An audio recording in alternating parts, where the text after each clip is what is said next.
नमस्कार दोस्तों। Class 10th की आ रही बोर्ड की परीक्षा को ध्यान में रखते हुए आज से क्लास 10th एसएसटी का जो ज्योग्राफी सेक्शन उसमें मैं आपको ज्योग्राफी में एग्रीकल्चर उसमें से 4 चैप्टर इस बार की परीक्षा में आ रहे हैं। उसमें मैं चारों चैप्टर को डीपली आपको कवर करा दूं।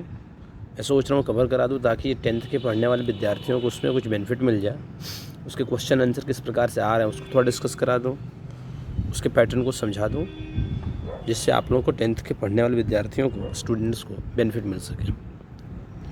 जैसा कि आप स्क्रीन पर देख पा रहे हैं कि चैप्टर का नेम है एग्रीकल्चर और दिखा रखा है कि चैप्टर नंबर 4 है और बगल में एक किसान हल लिए हुए खड़ा हुआ, ताकि एक व्यक्ति को, पढ़ने वाले स्टूडेंट्स के माइंड में ये आइडिया हो जाए कि एग्रीकल्चर किससे रिलेटेड हमारा टॉपिक है। तो वो है खेती किसानी से संबंधित है।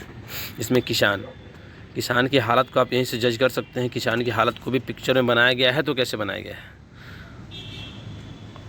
दिखाया गया है कि एक व्यक्ति जिसके पाँव में न जूते हैं, नंगे पाँव, बदन पर एक कह सकते हैं बस केवल अंदर पहनने वाला बंडी, अर्धनग्न कहिए उसका शरीर है, नीचे भी वो धोती फटी, उस प्रकार से माथे पे गमछी लपेटे हुए और हाथ में हल लिए हुए दिखाया जा रहा है। ये हमारे कृषि की वर्तमान व्यवस्था को दिखा रहा है कि कृषि हमारी किस प्रकार से है। चलिए देखते हैं। India is an agriculturally important country.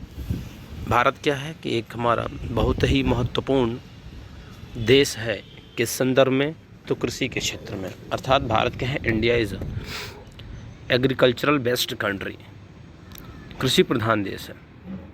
यहाँ की 2/3 से अधिक पॉपुलेशन क्या है, एग्रीकल्चरल एक्टिविटी में ही इन्वॉल्व रहती है। एग्रीकल्चर किस एक्टिविटी में आता है, तो प्राइमरी एक्टिविटी में आता है। एग्रीकल्चर को प्राइमरी एक्टिविटी में आता है। प्राइमरी एक्टिविटी से देखिए, अगर हम बात कहें कि एक्टिविटीज़ कितने प्रकार की होती हैं, तो आप कह सकते हो कि वो एक्टिविटीज़ 3 प्रकार की, एक होती है प्राइमरी एक्टिविटी, एक होती है सेकेंडरी एक्टिविटी और एक होती है टर्सरी एक्टिविटी। प्राइमरी एक्टिविटी में वो सारी आ जाती हैं जो कि सीधे नेचर से हमें मिल जाती हैं, प्रकृति द्वारा उपलब्ध हो जाती हैं। और क्या करते हैं,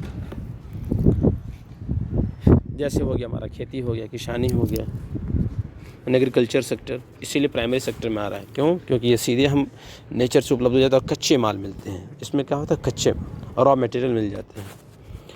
जब ये रॉ मटेरियल किसी जाते हैं मैन्युफैक्चरिंग इंडस्ट्रीज में, जहाँ पर प्रोसेस हो जाते हैं, प्रोसेस होकर के कुछ आइटम्स बन जाते हैं, फर्निश्ड आइटम्स बन जाते हैं, तो उसे कहते हैं सेकेंडरी सेक्टर। इस तरह जितने भी मैन्युफैक्चरिंग इंडस्ट्रीज हैं वो सारी सेकेंडरी एक्टिविटीज़ में आ जाती हैं। और टर्सरी सेक्टर, जब वो प्रोडक्ट बन गया तो इसे हम करते हैं एक्सपोर्ट करते हैं, इंपोर्ट करते हैं, बेचते हैं, तो इसमें ट्रेडिंग हो गया। जितने भी सर्विसेज आ गई, तो ये सारी की सारी एक्टिविटी किस में आ जाती है, टर्सरी सेक्टर में आ जाती है। बैंकिंग हो गया, फाइनेंसिंग हो गया, ये सारी की सारी एक्टिविटी। तो एग्रीकल्चर क्या है, एक प्राइमरी एक्टिविटी है जो क्या करता है, मोस्ट ऑफ द फूड को प्रोड्यूस करता है जो हम कंज्यूम करते हैं।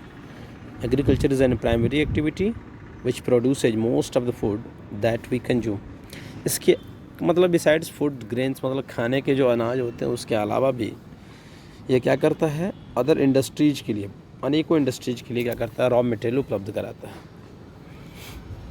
ठीक है, मान ली बेकरी इंडस्ट्री है तो उसके लिए क्या करेगा कि गेहूँ उपलब्ध कराया।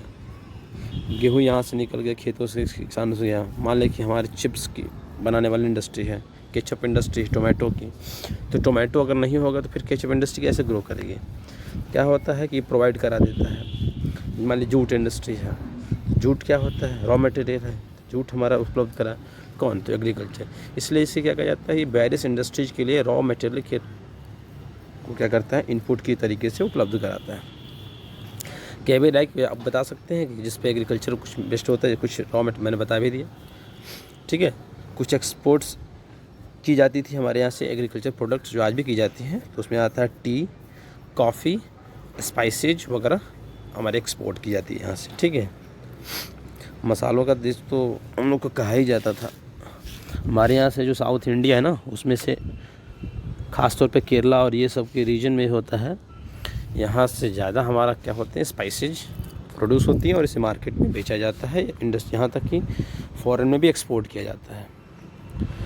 तो आते हैं कि टाइप्स ऑफ फार्मिंग कितनी है, फार्मिंग कितने प्रकार की होती है। तो अगर भारत की बात की जाए तो कि भारत में जो ये एक्टिविटी है एग्रीकल्चर, वो हमारे यहाँ से बहुत वर्षों पुरानी एक्टिविटी मानी जाती है। वर्षों आप कहिए, धीरे धीरे इसमें कुछ चेंज हुआ है। तो ये जो चेंजेज होते हैं एग्रीकल्चर में, उसके आधार पे हम क्या करते हैं, फार्मिंग को डिसाइड करते हैं कि कितने प्रकार की कैसे होती है। तो जैसे जैसे उसकी फिजिकल एनवायरनमेंट में चेंज हुआ है, टेक्नोलॉजिकल ने जैसे बदलाव लिया, कैसे सोशियो कल्चरल प्रैक्टिसेज में चेंजेज हुए, इन सब के आधार पर हम क्या करते हैं कि अलग अलग तरीके से चेंजेज देखने को मिलता है।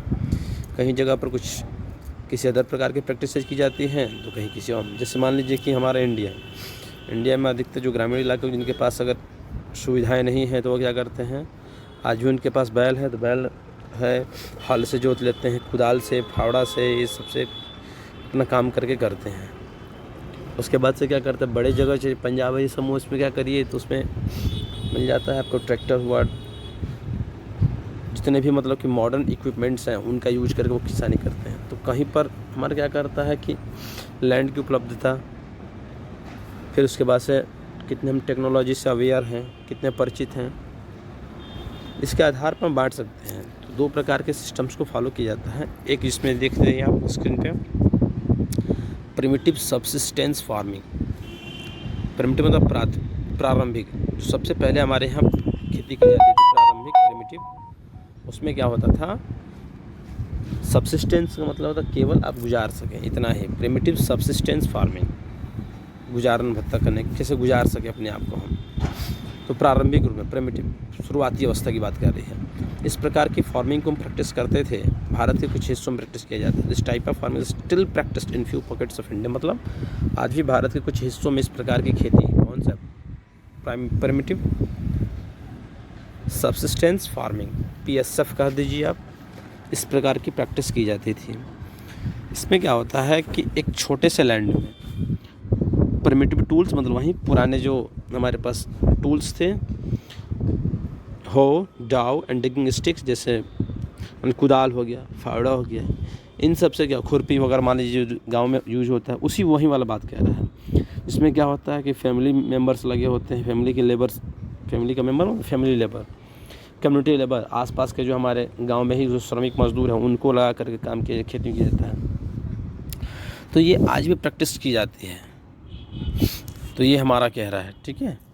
तो कह रहा है कि इस प्रकार की जो एग्रीकल्चर है उसे क्या क्या प्रैक्टिस किया जाता है आज भी हमारे छोटे छोटे लैंड के पैचेज पे, और प्रिमिटिव टूल्स से, क्योंकि वहाँ पर जो मॉडर्न इक्विपमेंट्स हैं बड़े बड़े, वो हमारे ट्रैक्टर हुए, ये जो कंबाइन होती है और अदर होती हैं, जैसे काटना हो, हार्वेस्टिंग से, जुताई से लेकर से ड्रिलिंग हुआ, वहाँ पर घूम नहीं पाएंगी। तो लैंड छोटे छोटे हैं तो वहाँ पर इसके यूज किया जाता है। डिगिंग स्टिक हुआ, फैमिली लेबर। तो कोई पूछे प्रिमिटिव सबसिस्टेंस फार्मिंग में क्या क्या यूज होता है, तो आप क्या कि प्रिमिटिव टूल्स यूज होते हैं, लैंड साइज छोटा होता है, ठीक है। फिर बता सकते हैं क्या उसमें कम्युनिटी लेबर या फैमिली लेबर लगे होते हैं। फिर बता दीजिए क्या कि वो it depends on monsoon, natural fertility of soil, crops के उगने के लिए जो हमारे अदर कंडीशंस, एनवायरमेंटल कंडीशंस, उसकी सूटेबिलिटी पे फोकस रहता है। और इस प्रकार की एग्रीकल्चर को ही हम कहते हैं स्लैश एंड बर्न एग्रीकल्चर। अर्थात क्या, इसमें क्या होता है ना, देखिए समझिए, स्लैश एंड बर्न में क्या होता है कि सब स्लैश मतलब होता है काटना, बर्न मतलब जलाना। पहले क्या करते थे उसको, ये अधिकतर प्रैक्टिस की जाती है, समझिए इस चीज़ को, कि पहले कि बहुत ज़्यादा हमारे पास जंगल थे और हमारे टेक्निक्स को पता नहीं था कि हम कैसे यूज करें।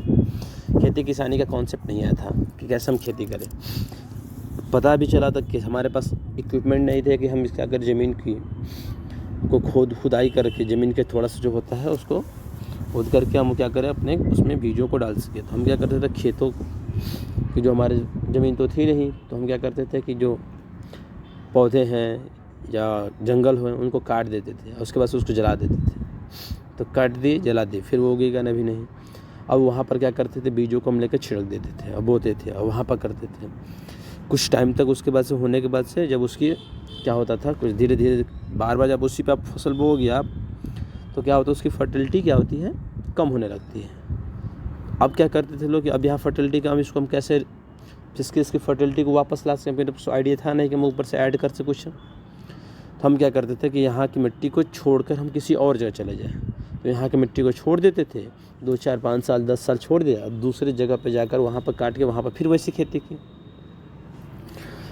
तो क्या होता था कि यही वाला, यहाँ से आप चलिए दूसरे जगह चले गए, यहाँ पे फिर क्या हुआ कि धीरे धीरे नेचुरल वेजिटेशन वैसे धीरे धीरे उग गए, नेचुरल फर्टिलिटी फिर से हो गई, वहाँ पर गए, वहाँ पर खेती किसान गया, फिर वैसे ही उन लोग का चक्कर लगाते, यहाँ से वहाँ करते फाइनल अपने वो, और एक पैटर्न चलता रहता था। अर्थात जो भी सॉइल की फर्टिलिटी है वो नेचुरली होती थी, इसमें किसी प्रकार का मैन्योर हुआ, बायोलॉजिकल इनपुट्स हुए, किसी प्रकार का हम इसमें बायोकेमिकल यूज नहीं करते थे। देखिए वही कह रहा है, it is a slash and burn agriculture, farmers clear a patch of land and produce cereals and other food crops to sustain their family. Slash and burn agriculture कहते हैं, फार्मर्स क्या करते थे, एक लैंड का एक टुकड़ा जो पैच ऑफ लैंड है उसको क्लियर करते थे, वहाँ पर अनाज उगाते थे और कुछ अदर भी फूड क्रॉप्स उगाते थे, ताकि उनकी फैमिली को क्या उसके मजीद है, मतलब वो केवल अपनी फैमिली को जिलाने भर ही उगा सके, उतना ही उनके लिए पर्याप्त था। अर्थात यहाँ पर बेचने का कॉन्सेप्ट कि हम बेचें वो करने कॉन्सेप्ट नहीं है। जब सॉइल की फर्टिलिटी धीरे धीरे कम हो जाती थी तो फिर फार्मर्स का शिफ्ट हो जाते थे और एक दूसरे फ्रेश पैच ऑफ लैंड पे जाते थे और वहाँ पे जाकर उससे क्लियर करते थे, तो वहाँ पे कल्टीवेशन करते थे। इस प्रकार के जो हमारे यहाँ इस प्लेस से उठ कर के दूसरे प्लेस पे जाना, शिफ्ट होना, इस वजह से इसे क्या कहा, शिफ्टिंग कल्टीवेशन भी कहा जाता है। तो वर्ड जानिएगा, जब कोई पूछेगा कि slash and burn cultivation is called shifting cultivation also, okay.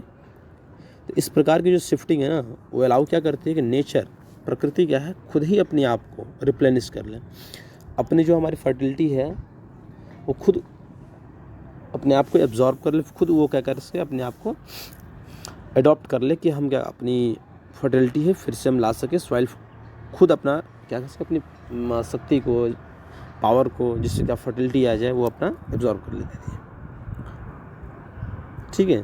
वहीं थ्रू नेचुरल प्रोसेस के अंदर अब क्या होता है, लैंड प्रोडक्टिविटी, इसमें क्या होता है, जो भूमि की उत्पादकता है, लैंड की प्रोडक्टिविटी है, वो कितना होती थी, वो कम हो जाती थी। देख रहे हैं क्यों, क्योंकि फार्मर जो है किसी भी प्रकार के फर्टिलाइज़र का यूज या अदर जो मॉडर्न इनपुट्स उनको नहीं करता था। हाँ, ये है कि देश के विभिन्न हिस्सों में इसे अलग अलग नामों से जाना जाता था, ठीक है, जाना जाता आज भी है। अभी आपको बताते हैं क्या क्या इसका नाम है, बताओ।